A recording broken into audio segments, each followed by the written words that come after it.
Ole Miss squandered a golden opportunity to walk into Sanford and get a win against Kirby Smart and the Georgia Bulldogs. But as has proven true for Ole Miss during the Lane Kiffin era, they are right there and can't quite find a way to become the top dog in the SEC. As Georgia reminds them, there are levels to this. What's up, kid folk? It's RJ Young. I am not on a step mill. This is your first time watching Adapt and Respond. Thank you for joining us here. We talk college football year round. If you're into that, go ahead and hit that subscribe button, like this video, and answer the question in the comments below.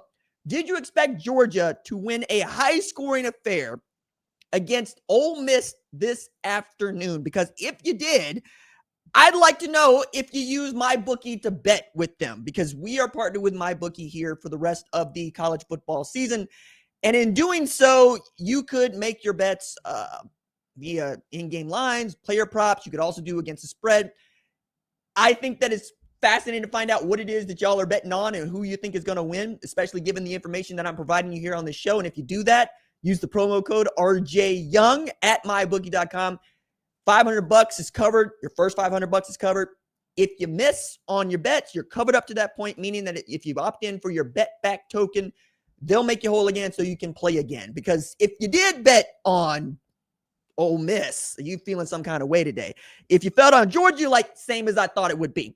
This game was supposed to be Georgia, by 7, right? That's the line we think. When they went down early and it felt like Ole Miss was getting anything they wanted, and the more scoring went on, the more I felt like Ole Miss was going to find a way to win this game. Except Georgia did this thing where they just continue to stay in it and they continue to fight. And it looks for all the world like Ole Miss has the better football team. And Trinidad Chambliss did not play bad. I mean, his last play was batted down to secure the win for Georgia, which is very Kirby Smart era. But he was 19 of 36 for 263. And he had some great plays and players. They had an explosive from Deshaun Stribling, who's played at Oklahoma State and Wazoo, took 175 yards to the house for a touchdown to open the third quarter. Trey Wallace looked good, 4 catches for 39 yards. And yet and still, it was Georgia who found ways to pick up massive yardage after massive yardage. 510 yards they put up on Pete Golden's defense. Once again, showing us why Pete Golden might not be it. They rushed for 221 yards on that Ole Miss defense. They could not stop anything that Georgia was doing once they got the ball back, especially in the second half. And it was Gunnar Stockton who went from dealing something like 14 and 19 in the second half to dealing something like 12 or 12 in the second half after going 14-19 in the first half. He finishes 26 of 31 for 289, 4 TDs. Also looked hellacious running the football, had a long of 22, scored one there. That's 5 total TDs for Gunnar Stockton. This Zachariah Branch finally showed his worth to me. 8 catches for 71 yards, none longer than 26. Dylan Bell finally decided that he want to catch the football. 2 catches, 57 yards, you'll take it. But as I continue to watch this game just kind of transpire, in which Ole Miss scored on its first 5 drives, it felt like Kirby Smart knew what the script was. It reminds me of this really cool and I think should be famous locker room scene that Kirby Smart is given. I believe they're playing South Carolina. He's in the locker room and he's telling everybody what's going to happen. He says, look, we're going to get the ball 4 times. We're going to score twice. They're going to score once. We're going to stop them that last time. It goes that way. And I've never heard of a football coach conceding the score will happen to make a bigger and larger point. No one seems to read the game in game as a football coach, as a head football coach, better than Kirby Smart. He is so good at making a play for his football team by getting them into the right play call, calling timeout at the right time, making sure that his adjustments are spot on perfect. Because I felt like Glenn Schumann was getting his ass kicked by Lane Kiffin in this one, the first half. I didn't think it was close. I looked at Glenn and go, what are you doing? What is this defense doing? You got Ole Miss players running butt naked open. And you're hearing how they've got more than one guy this year. They've got a lot of different guys. Kejuan Lacey was running the ball really well until he wasn't. And then you have this part where Lane Kiffin feels like he's seeing it. He's feeling it. There's that play with Deshaun Stribling coming out of halftime. He saw it.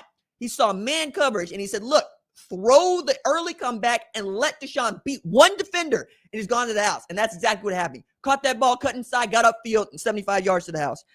I don't think that Austin Simmons comes in and makes this better for you if you are Ole Miss. I think you played the best quarterback, and I think you just got beat.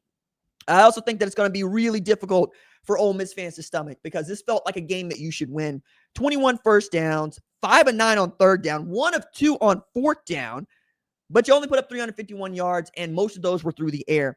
I felt like if Kewan Lacey had gone for 150 yards rushing, they win this game going away, but he only had 12 rushes for 31 yards, and your leading rusher was also your quarterback. This was peak Oklahoma Ole Miss, right? With John Mateer at quarterback. We got the one guy who can make plays for us, or more importantly, Georgia made it so you have the one guy to make plays for you. You were not running the football against them today. 3.7 yards per carry on 24 rushes for Ole Miss tonight, as we expected very much this game to be back and forth, but I did not expect to see a total of 78, guys. This reminded me a lot of the Tennessee game, honestly. Georgia played this game like it. They stayed in it. They weathered a heavy storm, a thunderstorm, a damn near hurricane, and said, we got it. It's fine. Number one, they did that on the road against Tennessee the first time. Then they did it at home after getting beat by Bama, which makes the Bama win even more interesting and even more fitting. Bama beats Tennessee.